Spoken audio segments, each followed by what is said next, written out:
Readers, one of the strategies we have in your toolkit is reading with a focus to improve our comprehension.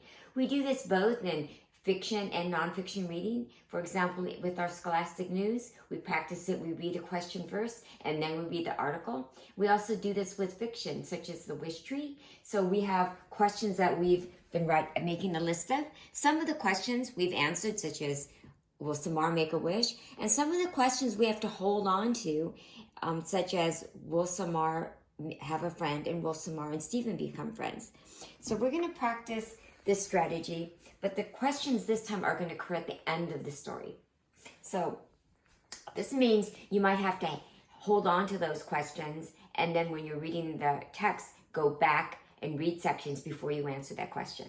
So we're going to practice this with my story, Finding Grandpa's House. Now, I've already read the story, but now I'm going to look at the questions.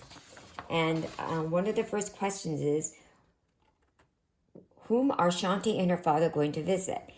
And I'm thinking, it says Grandpa's house, and I'm thinking that's where they go, as I remember, but I'm going to double check, and I'm going to look, and I'm going to reread the section, and it says right here that they were going to visit Grandpa. So I'm going to highlight this,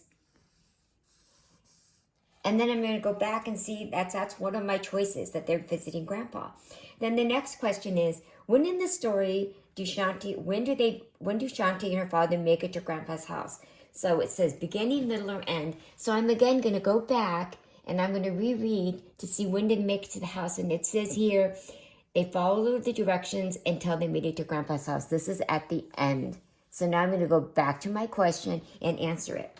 So do you see, readers, how I first read the article, I went back, I read the questions, I then went back and reread the section of the article to answer the question before I answered it so that I could make sure it was correct.